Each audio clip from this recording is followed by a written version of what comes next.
Inner resilience is interdependent with community resilience and planetary resilience. And so you can't work on one without working on the other two. So really thinking about what are the practices that support that, and also how we make sure those practices stay embedded in the worldviews in which they originated, so that that interconnection of people and nature is at the forefront. There's so many different wisdom traditions for us to learn from, and Western science is just one of them. Welcome to Mind and Life. I'm Wendy Hasenkamp. My guest today is cognitive and affective scientist Christy Wilson-Mendenhall. Christy is on faculty at the Center for Healthy Minds at the University of Wisconsin-Madison, where she studies emotions and well-being. And recently, she's also been collaborating with the LOCA initiative there to help build resilience for those who are struggling with the impacts of the climate crisis. Christy has a long history of studying emotions, and the perspective she brings helps ground emotions in the complexity of the real world. And it also highlights how changeable emotions can be. Looking at emotions in this way opens doors to the possibility of shifting our emotional landscape towards more well-being, for example, through contemplative practice. I've known Christy for over a decade and have had the pleasure to collaborate with her in various ways. As you'll hear, her sphere is populated by a lot of other guests who've been on this show, people who've influenced my thinking deeply as well, like Larry Barcelow, Lisa Feldman Barrett, John Dunn, Dikila Chungyalpa, and many more. By the way, if you like this conversation, you may want to check out some of those previous episodes as well. They complement this material really nicely, I think. I love Christy's synthetic and also very thoughtful perspective. She has solid footing in basic science and theoretical approaches, but as you'll hear, she's also been moving increasingly into applied spaces. There's so many useful insights here about emotions and how the mind works, about the critical role of community and relationships, and what all that means for resilience and well-being. I think one of Christy's strengths is that she's totally comfortable going deep in the weeds, but she also keeps stepping back and seeing the bigger picture. For example, we talk a lot in this episode about worldview and the importance of simply making worldview explicit when sharing approaches like contemplative practice. That's an insight I've really been thinking deeply about since we spoke. There are a lot of gems in here, a lot of deep wisdom. I'm not going to list all the topics. We'll just jump right into the episode. I so appreciate Christy sharing not only her knowledge, but also her path and her evolving perspective around issues in society and how research can speak to the many urgent needs of today. I hope you get a lot out of this one. I know I did. It's a true joy to be able to share with you Christy Wilson-Mendenhall.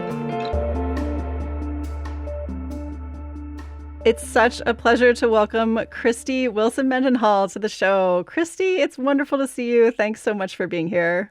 Oh, Wendy, it's so wonderful to be here with you. Thank you for having me. So you probably know I love to start with a little bit of background from the guest and kind of understanding what motivated you to get into the work that you do. So how did you get interested in studying emotions? What kind of drew you to that space? So I started my career actually in cognitive neuroscience and cognitive science, thinking about and studying how we come to understand the world around us. And as I continued on that journey, I had the opportunity to collaborate with the fantastic Lisa Feldman Barrett, along with my amazing advisor at the time, Larry Barcelow. I think both of which have been on this podcast. So yes, both guests on the show. Yeah, so definitely listen to them. They're amazing.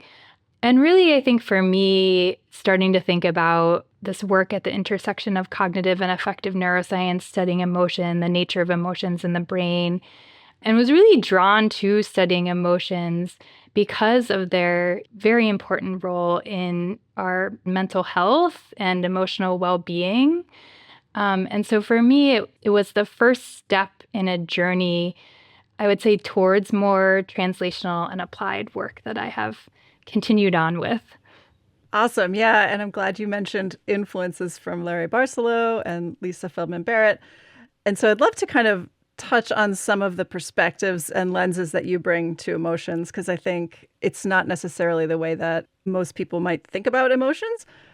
So can you talk a little bit about the lens that you bring there? Yeah. So at the time that I started that work, the dominant view, I would say, of emotions was really asking questions about whether we could find consistent and specific patterns in the brain and body for a handful of emotions like anger and sadness and happiness and disgust. And the perspective that we were bringing to that work was a different theoretical perspective. I think what was interesting about that is really ask different kinds of questions to begin with. So maybe I can touch on a few themes in that work about the perspectives that work brings to emotions. So one of those themes is the really important role of context in shaping emotions. So thinking about emotions as really emerging in situations in context, so really being context dependent, which then points to related questions about how much emotions vary. So how much emotions can vary across people and also within a person over time. And so really understanding how the brain was working to produce a wide variety of emotions. And this perspective, the constructionist perspectives that we were working on theoretically and running studies on, really suggested that the neural networks involved in emotion were not specific to emotion themselves. So there are many networks in the brain that were interacting to produce the very complex emotions that we often experience.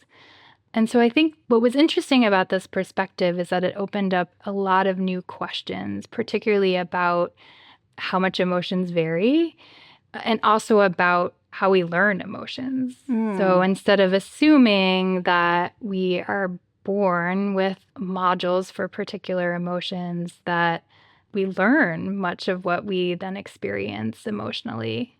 And so compared to other theories in the field at the time, this approach was much more focused on, as I said, context. It was much more focused on learning. And I think also it really opened up questions about our well-being, right? So how we can work with our emotions, how we can shape and change the emotions that we're experiencing. Yeah, very cool. And so just to say that maybe another way is kind of contrasting a perspective from the idea that maybe most of us think about emotions of, I have anger or sadness or happiness, and it kind of appears in my body and it's just something that happens and it's pretty much the same every time. Is that what you mean, that by the context and situatedness, that those things kind of have influences on the subtle nuances of how these emotions show up? Yeah. So the idea really is that even with emotions that we might use the same word for, like feeling afraid, that can look very different from situation to situation. And it's really important that we think about that context because it shapes our actions in that situation. So, for example, we can think about feeling afraid because there's a fire in our house, right? And that is obviously life-threatening and we need to move quickly and get out of the house. We can also think about feeling afraid before giving a public talk or public speaking. And in that case, you don't want to run away, right? Right. You want to be able to engage. And some research suggests that if you can perceive that as being ready, those sensations in your body as feeling ready and sort of mobilizing to be able to do this, that can be really helpful. And so that's what I mean by context shaping how we experience this. So that's really different from thinking like, oh, fear is just something that gets triggered. It's the same every way. And then we may work with it, but actually, the context plays a fundamental role in how we experience the emotion. Yeah. Great. And then, so I know as your career has unfolded, you started to think more about how working with emotions in this way can have influences for our well-being. And of course, you've intersected a lot with Buddhist philosophy and contemplative practice. So can you share a little bit about how those things came into the picture? Yeah, of course. So in graduate school, I was really lucky to be introduced to Buddhist philosophy and traditions, actually through a course that was co-taught by my advisor, Larry Barcelo, John Dunn, who studies Buddhist traditions and philosophy. Also been on the podcast. And who, I can see his desk now where I sit here at the Center for a Healthy Mind. And then Geshe Lobsang Tenzin Negi, who had gone through the traditional monastic training and then also come to the U.S. and received his PhD studying emotions, which was an amazing group of scholars to be in a class with. So they were teaching a class on the intersections between cognitive science and Buddhist philosophy. And what was really amazing for me about that class was first just recognizing those intersections, like how many of the ideas that we thought were really cutting edge in cognitive science at the time, are in these texts that are thousands of years old in Buddhist philosophy, which I found really exciting and also quite humbling, frankly. Yeah. Do you have any examples of some ideas that were reflective of much older Buddhist ideas? Oh, that's a great question. Yeah. I think some of these ideas about how we come to form concepts and categories and how there's no essence to those concepts and categories was one that was kind of reflected in both. And I think the other things that I really took away from that was also in kind of being humbled, right, of really realizing and respecting just the value of different wisdom traditions. So, Western science being one way that we can think about these ideas, but that there are many other approaches and perspectives and traditions, and that being able to come together and have these dialogues in very multidisciplinary spaces, just how fruitful that was. And that's, I think, set me down a path to really gravitate towards multidisciplinary spaces.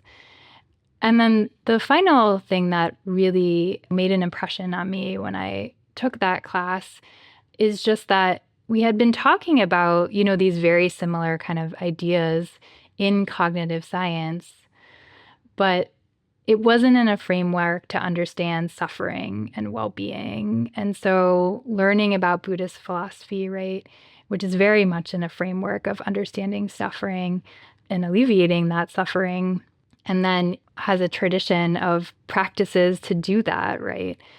What we were learning in cognitive science, again, the ideas were very similar, but we weren't connecting that at all to well-being. And so for me, all of those things, I would say, really shaped the direction of my career. And, over the course of many years following, really set me down more of a translational path. I'm so grateful for my basic science training and learning about all of these theories and methods and approaches, but really wanting to apply those, right, to have an impact on people's lives. And at that time, had you done any meditation yourself, or was that kind of your entree? I definitely would say my first path in was more kind of the philosophical. Yeah. Around the same time, I did take my first meditation class, which I I specifically remember because I remember the teacher actually introducing some of the practices with, research from cognitive science. And I was like, oh, wow. Right. Yeah, which of course made total sense, but it was interesting to see it integrated in that way. So yeah, it was around the same time that I was both starting to learn experientially, but I would say I was deeper into the philosophy first. Great. Well, yeah, I know you've been working more recently in applied spaces, like you're saying, and kind of translating these ideas about emotions more into real world applications and helping people. And you've been working a lot, I know, with the Loka Initiative and Tequila Chungyalpa, who's also been on the show. I'm seeing a theme here. A lot of folks in this circle. And you also have a peace grant from Mind and Life for this project too, which is, we're so happy to be able to support this work. Mm-hmm. Do you want to share a little bit about that and working with folks on kind of frontline in environmental movements? Yeah. So it's been really amazing to work with Tequila and the Loka team. I can share a little bit, actually. It's kind of a funny story how we came to work together. So Loka is also housed at the Center for Healthy Minds at University of Wisconsin-Madison, and they also have many other connections across the university. And they work to build capacity and resources in partnership with faith leaders and Indigenous culture keepers on environmental and climate issues. And so we were here for a couple years, actually, kind of doing, separate lines of work. And we were both thinking about applying for a Mind and Life grant, actually. And our associate director, Isa Dulski, was like, we should only submit one from the Center for Healthy Minds. So why don't you two just get together and talk a little bit and figure out which one of you is going to submit this year? Uh-huh. So Tequila and I jumped on a Zoom call and we started chatting, and we just realized that we were really interested in each other's work. So I started talking about the concept of emotional granularity. Mm-hmm. And so this is the ability to make really fine-grained distinctions in our emotional experiences. So, for example, to be able to distinguish feeling afraid from feeling lonely, from feeling exhausted, from feeling sad, for example, versus what we would consider being lower in granularity would just be feeling bad without any further distinction. And she was really excited about that idea because of the distress that people are experiencing on many levels with climate change and environmental degradation and this kind of emerging vocabulary. Right. Eco-anxiety and things like that. Exactly. Around these emotions. And she's described in many talks about just having that word eco-anxiety was really helpful and really meaningful for her. And so we decided actually neither one of us applied for the Mind and Life grant that year. And we spent a year just really figuring out how we could work together. So kind of just a year doing partnership development because we have very different backgrounds and disciplines, right? So what would it look like for us to work together and develop research together? And then the following year, we felt ready to actually submit a grant to Mind and Life. And that grant is really about, the really interesting thing about Tequila and her work is she's amazing at building community. And that's really so central to Loka's work, is building community. And so when we first started working together, she said, I think actually the first thing we should do is have a summit and bring together lots of different people, academics and practitioners and contemplative leaders. And so it was called the Resilience in the Anthropocene Summit. And you can still find it on YouTube if you're interested, to talk about these issues, to talk about the distress that people are experiencing, and to be able to really center, as you said, people at the front lines, people who are disproportionately impacted by climate change, environmental degradation, environmental racism. folks from the global south, here in the US, folks who are disproportionately impacted, communities of color, young people, indigenous peoples. So that's how we started, which was totally different from any other research project that I had ever thought about, right? It's like you get together and you figure out a specific question and you work on that question, like you design a specific project. So that was really amazing just to start so differently, of sort of bringing people together to think about these issues together and to really think about a framework of what we call deep resilience, in which inner resilience is interdependent with community resilience and planetary resilience. And so you can't work on one without working on the other two. And so out of that summit grew our thinking about this kind of framework. And we have a published paper on that now, if you're interested. And then with the opportunity to write the Mind and Life grant, what we're working on is building an advisory board to think about the research questions and, again, make sure the voices who are not always present in this literature are present and at the forefront and centered. And then we're working on the questions that are going to be impactful and helpful for their communities.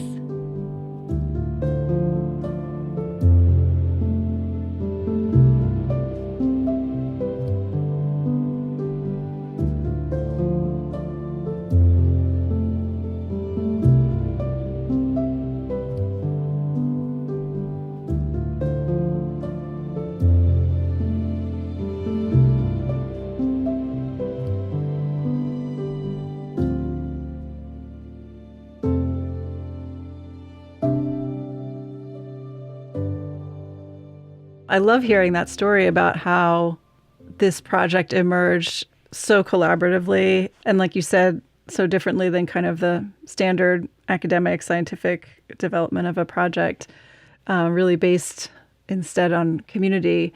You mentioned your framework that you all have been working on deep resilience and 3 layers there that all work together, inner and community and planetary resilience. Is there any more to unpack about that, like the distinction between those and different ways in, I guess, to those levels?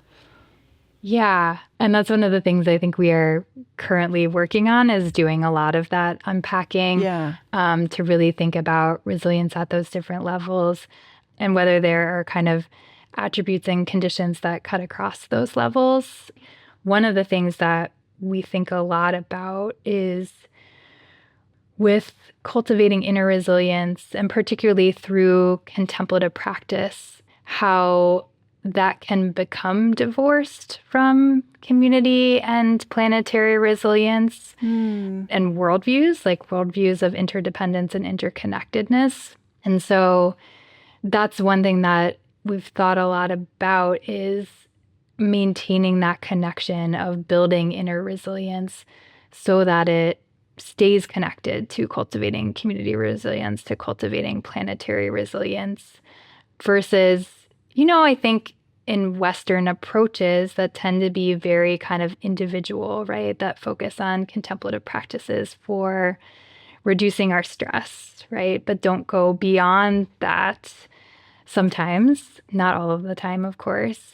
So really thinking about what are the practices that support that, and also how we make sure those practices stay embedded in the worldviews.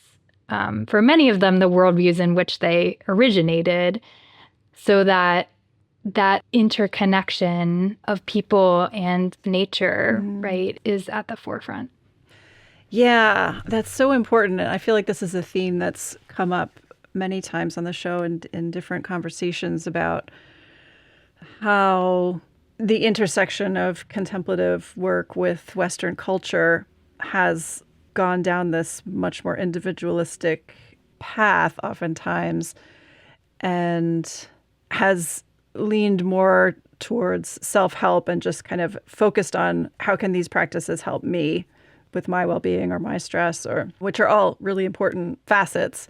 But you were talking about how to kind of maybe reconnect them or re-emphasize the original ethical or theoretical underpinnings of interdependence, which are so central, of course, in certainly the Buddhist tradition that many of these practices have come out of. So what are ways that you have looked at, or have you looked at ways specifically to take these practices or even the whole approach of contemplation and try to shift that back a little bit more towards, or re-enliven the interdependence, I guess?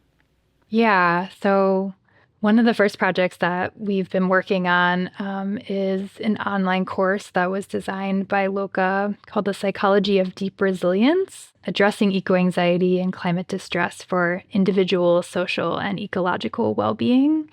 So this is a course program that's freely available via edX. And so in that course program, there are 15 contemplative practices that are embedded within the course. And the theme of interconnectedness is carried throughout the course, right? And so I think for me, that's been a really interesting in being on the program evaluation and the research side of that project, in thinking about, again, how to make sure that these practices don't become divorced from worldview. I mean, that's embedded in some of the practices themselves, but I think also having that as part of the course content really helps make sure that those contemplative practices are understood within that worldview. And again, like the speakers throughout the course, so there's a lot of videos in the course, and the speakers who contributed to the course were a lot of the people who spoke at the summit. And so for a lot of them, they are speaking from their own cultures in which interdependence is a huge part of their cultural understanding. I love what you were just saying about really making explicit, and I don't know why I kind of have never thought about this before, but to make explicit the theoretical underpinnings and kind of the philosophical view behind something is so important. And I'm realizing how rarely that's ever done. Even, within contemplative practice, I'm thinking of my whole training in science, people don't talk about the theoretical or philosophical perspectives from which information is being shared. And so I love that it's a simple shift. Like once you realize it, it's like, of course we should be talking about this. Just say that part out loud. Yeah, that just strikes me as a really simple and critical innovation for this kind of work. Yeah, it is. When you think, I had a similar experience, right, on this journey of realizing like, oh, and talking with other people too, right? And thinking about like, wow, like making worldview explicit, right? Yeah. Like it really does shape how we think about these practices. And a postdoc that we work with here, Pilar Gauthier, who belongs to the Menominee Nation here in the Great Lakes region, she led a paper actually talking a lot about this, of the role of worldview, of centering Indigenous worldviews. And really, when we make that explicit, how we begin to think about contemplative practices and nature-based practices that are currently being discussed in the scientific literature. And also really then that brings to the forefront an ethical framework too, of how we think about nature connectedness, the literature on nature connectedness, and really centering relational accountability. We have these deep relationships with nature that comes with an accountability. We're entrusted to care for nature. And so it really, I think, emphasizes this ethical piece of how we think about worldview and how we also think about intercultural transmission, right? And so, yeah, Pilar wrote a really beautiful, beautiful paper on that. Oh, fabulous. We'll share that in the show notes too for this episode. Just to push on that idea a little bit further, I've certainly thought a lot about over the years and thinking about this contemplative science space and what is our goal, kind of like big picture. What are we doing with this work? What's our hope? And a lot of it, I think, for me at least, has been exactly about like shifting worldviews. Mm-hmm. And I think that's a piece that, first of all, it's really hard to measure, scientifically. Mm-hmm. So that's been missing. But also, I think it's been missing from the discourse because of what we've just been talking about, that it's not something that is discussed usually in the context of practice or in the context of science. And so for me, and colleagues have often hit up against these struggles of like, well, how do you change a worldview? Like, that's a massive undertaking. And it comes slowly. It comes through repeated practice and experience and cultural influence and all of these factors. But I think also it might be sped up. It also comes from talking about it, right? Yeah. And that's, again, just a piece that hasn't happened. Yeah. And it has been really amazing to, when we've started looking at kind of the evaluation data from the course. And for some learners, it's really clear that these are new perspectives for them, right? And they're learning new perspectives. For other learners, they're not necessarily new perspectives, but they wrote about really appreciating the many different ways that interconnectedness and interdependence was talked about by the various speakers. So it was felt like a deepening of understanding. And as you said, like the many different practices that can support that understanding and learning. So that was really interesting to think about too, of like the different ways that people are coming into this course and what they're taking from it. Yeah, I'm drawing links now too from, you spoke a little bit earlier about emotional granularity, which is a really wonderful construct, and maybe we could unpack that even a little bit further. But generally the idea of becoming more nuanced in our understanding of, in that case, emotions and all the subtle differences in experience. And that has to do with how we name them and how we feel them in our bodies and how we react to them in our behavior and all of this. And now I'm just thinking, you were saying in this course, there was a lot of nuance and perhaps granularity about the perspective of interconnectedness, right? And different subtle ways. And so I'm just thinking more broadly about the importance of that nuance or that granularity in the ways that we understand something. Just thinking about implications for learning and how our minds work and things like that. Do you have any thoughts about that? Yeah, I think that's a really wonderful point. And I think I was lucky to be able to write a paper with John Dunn about emotional granularity and kind of the intersections between Western science and Buddhist traditions. And he shared that, the term that he would use is not emotional granularity, it's experiential granularity. Oh, yeah. Which kind of broadens out, which feels really relevant here for thinking about kind of just granularity more broadly than how it's often been studied in the world of emotions. And yeah, so I think that's really interesting to think about in this case, and thinking about interconnectedness and interdependence and the many ways that we can think about that. And I feel so fortunate to have been having many conversations with Pilar over the last year to hear about the nuanced way in which she and her community thinks about interconnectedness. And I think the other thing to mention here, since you brought back granularity, it's sort of a perfect opportunity, is that was another kind of core theme in the course, and that we designed it specifically so as learners come into the course and begin to, engage with the contemplative practices, we have this pulse check before and after the contemplative practices. And as part of this pulse check, they are naming the emotion that they are experiencing before they do the contemplative practice and rating the intensity of that emotion. And then after the contemplative practice, they rate the intensity of the emotion that they had named again. And then if a different emotion, and the prompt is to name the emotion that's rising to the top for you around the ecological and climate crisis. And so then after, if a different emotion arose to the top for them, then they named that emotion.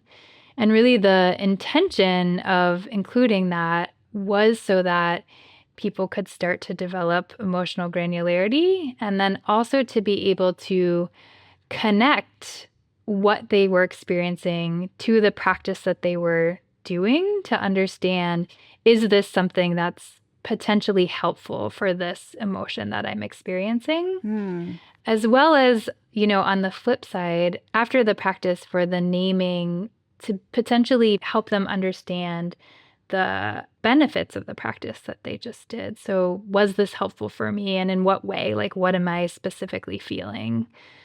And emotional granularity is also kind of introduced as a concept in the course as learners are going through the course.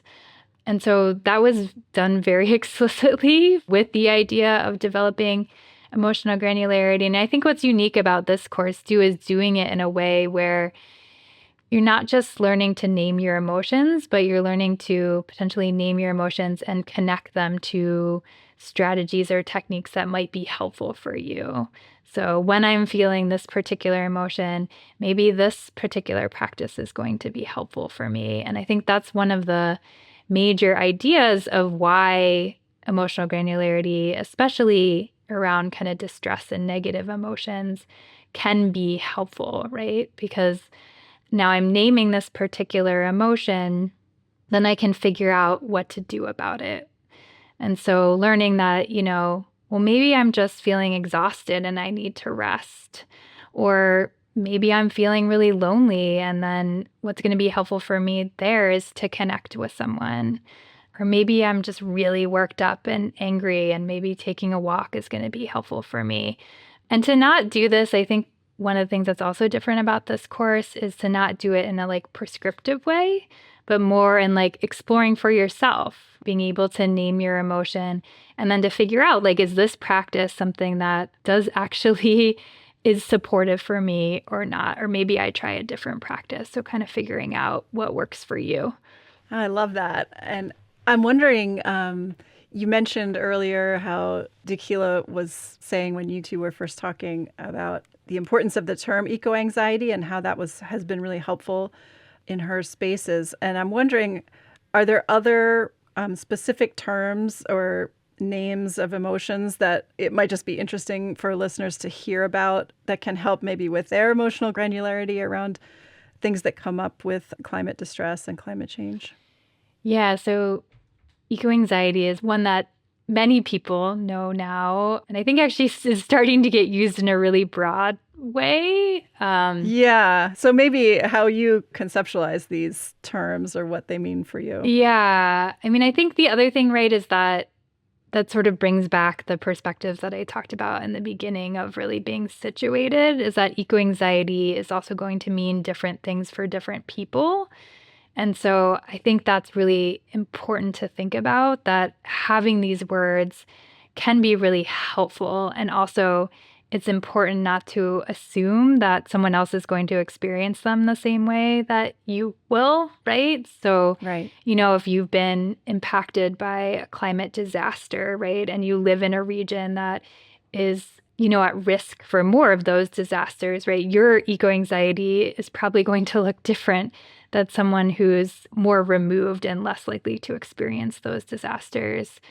For Indigenous communities and cultures, perceiving nature and land as another person, right, as kin, as part of their family, the eco-anxiety around what's happening to Earth feels very different probably than for many Western folks. So I think really being thoughtful when we use these words, we can provide a definition, and there are many definitions out there. One of them is chronic fear of environmental doom. But I think what's really important is to think about, what it means for you, and also that can really look different depending on the context, right? So to not necessarily make assumptions about what other people are experiencing, that eco-anxiety can vary quite a lot too. Yeah. And are there other terms? I feel like I've heard terms, but I'm not even bringing them to mind right now. Yeah, ecological grief is another term that often gets used. Solastalgia is another term that I don't know if you've heard. Oh, what does that mean? Solastalgia, it reflects really a deep attachment to place and land, and what happens, what you feel when that land starts to change, for example, due to climate change. So people have described it as a homesickness. Like nostalgia. Yeah, even though you haven't left, right? Like a homesickness for what was there as we're experiencing, these really significant changes due to climate change. And I really appreciate you were talking about the course that you and Dakila and others on the team have developed that offers different practices, encouraging learners to determine, what's helpful for them. Are there any specific approaches or practices that you want to share that might be helpful for listeners? Yeah. So I think one of the really unique things about this course is that there are 15 different contemplative practices that are also drawn from, a variety of different traditions beyond Buddhist traditions that I think many of us are quite familiar with. And before each contemplative practice, again, we talked about kind of the worldview piece. It talks about kind of the tradition from which the practice is drawn. They range from somatic practices that really focus on the body and feeling emotions in the body. And with a lot of these emotions, right, these what we would call negative emotions, which we know from looking at the data those are the emotions people are coming into the course with, of feeling anxious and afraid and frustrated and sad. And those are really, valid emotions. They're really important emotions. They're really meaningful emotions, right? They have something to tell us about the very real threat before us, about the many losses that we've already experienced due to climate change and environmental degradation, and really like the injustice of it all, right?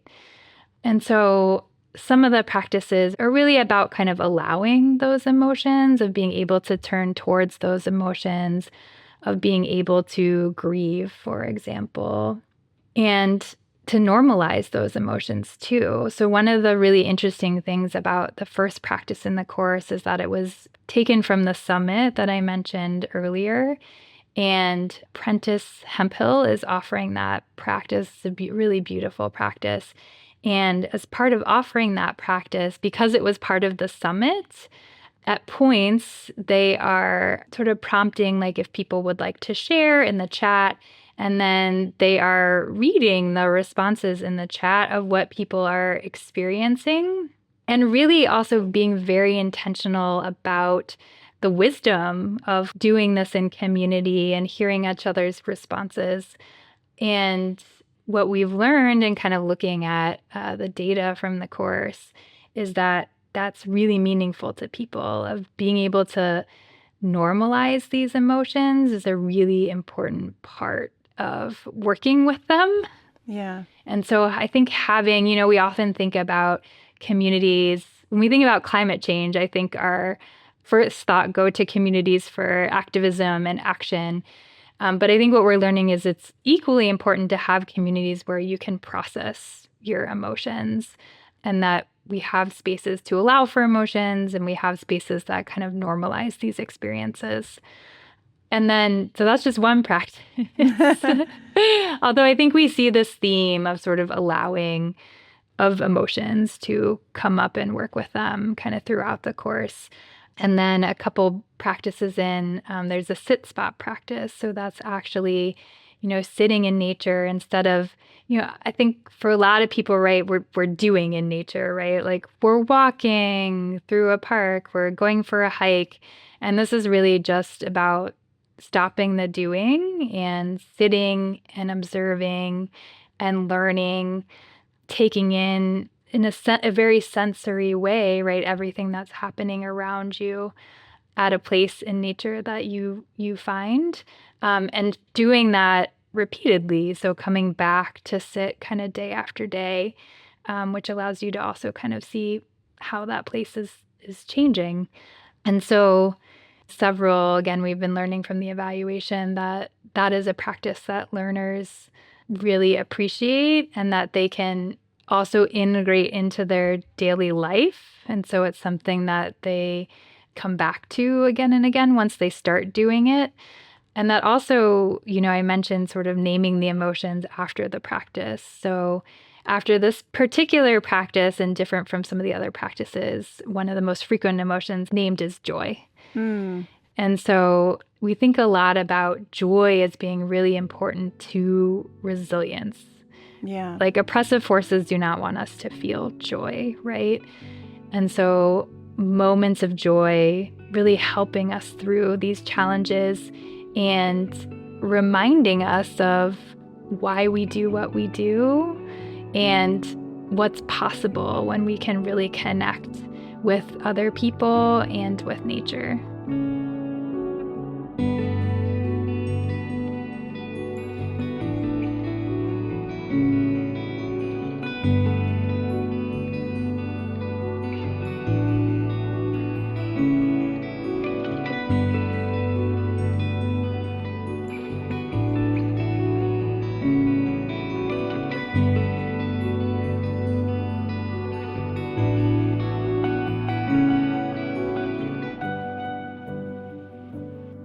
I love that. And it makes me think about another piece that kind of links back to the perspectives that you were sharing in the beginning, but also so important for this topic of resilience in the space of environmental degradation. And that's about envisioning, kind of imagining new or different futures and things like that, which makes me think about the role of imagining and simulating in our minds. So could you share a little bit about your perspective on those? Yeah, absolutely. Imagining is really interesting to me because it's something that I worked on initially in my career when I was still in basic science.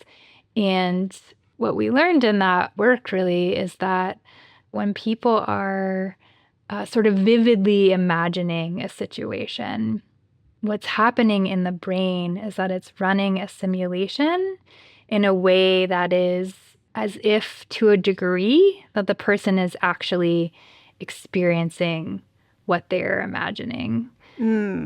So like if you're imagining a cat, your circuits in your brain that would actually be active if you were interacting with a cat or seeing a cat are actually active? Like almost hallucinating a little bit? Yeah. And so it's, of course, not exactly the same as if you were actually experiencing that. But the idea is that thinking about like a weak form of perception. So, for example, if you're seeing a black cat, right, then when you really vividly imagine that black cat, the same sort of neural circuits and areas become active to a weaker degree. And so it's this really interesting mechanism in the brain that we think is due in part to the predictive way that the brain works, which I know has been talked about on this podcast before. Yeah. But what's interesting about this from kind of an applied standpoint, and we've written about this a little bit with compassion meditation, is that when you're vividly imagining a scenario, and not only sort of we talked about kind of like the sensory areas and circuits of the brain, but also you can really induce like rich emotional experiences too from imagining scenarios. I'm sure many people have had the experience of kind of being lost in a daydream or even just like anticipating something and starting to feel anxious about it, right? And so what's interesting about this is thinking about it as, if you're able to vividly imagine a situation or a scenario, something happening, something that you're experiencing, and that's laying down a pattern that is similar to what would happen if you were actually experiencing that, then it's sort of by laying down that pattern produces a readiness or what we call kind of priming. So then if you find yourself in that situation in the world, because you have imagined through that situation exactly what it would be like, it may be easier for you to actually act in the world. And so we've written about that specifically with compassion meditation. Again, this is work with John Dunn and also Richie Davidson, and looking at these intersections between social psychology and modern neuroscience and Buddhist traditions and Buddhist philosophy. So that's interesting to think about in the sense that, like, when we talk about a lot of mindfulness practices, we are sort of talking about de-reification, right? Of like seeing your thought as a thought, right? And not attaching to it as something that is stable and permanent and real. But this is a very different mechanism in that you're actually trying to reify, right? Like you're trying to imagine it so vividly that it feels real to you. And by doing that, kind of laying down a pattern that potentially helps you kind of navigate and act in the world. And so we were thinking about that with compassion. And again, going back to like context and situatedness, that compassion looks different in different situations, right? Like you're not always going to act the same way. You want to adapt to the situation before you. And so by doing these kind of imagery-based practices, that might allow you to kind of work through what you might do, how you might act before you're sort of presented with a situation in real life, and that can maybe help people kind of overcome just not doing anything in a lot of cases. Right, right. And then is it fair to say that we could leverage this capacity of imagining and visioning? I love what you were saying about kind of the readiness or like priming our systems to enact these responses more readily. Or so when you apply that to the bigger picture of kind of thinking of different futures in the face of climate change or different systems or different ways that we could live, does the same thing apply? Like by imagining it, we somehow maybe make it a little bit more likely that we could respond in those ways? Or how do you think about that? Yeah. I mean, I think a lot of feminists and social justice writers have written about this, right? Like the importance of being able to imagine a different system, right? To imagine what we want to work towards and how important it is to do that, right? To be able to think outside of the oppressive systems that exist today. So what does it look like to have a just and a fair system where everyone can be well?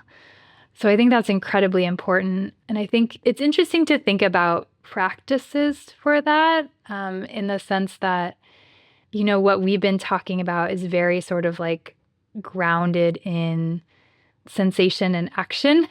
There's a practice like this actually in the course, like a visioning practice. And in that practice, it is very sensory based. So you're sort of imagining in 50 years, if we're living in a different system where everyone feels free and supported and seen and heard, like you're going about your day, what does that feel like for you? What do you see? What do you hear? So it was interesting to me to see an example of that, of thinking about a different world in a lot of senses, but doing that in a way that is very grounded in sensation, and to think about like, oh, being able to imagine that helps us work towards that. But I think there's still a lot of really interesting and open questions about that readiness and in what ways like it primes us. Right. I think there's just an interesting landscape between the idea that many people probably in our culture could come from the perspective of, well, that's so unrealistic, you know, like that's never going to happen. So why bother? That's just like fantasy land or whatever. But then coming from the other perspective of, if you don't imagine it, it will definitely never happen. You know, like in order for any change to happen, it has to first be envisioned and imagined. So that's an interesting kind of tension there. Yeah. And to remember that, you know, the people who are marginalized by current oppressive systems, like they see very clearly, right? Like this system is not working for me. And here's how it could work for me. And so I think it's really important to remember that those are the perspectives that we really need to make sure that are at the center and the forefront of what we're doing.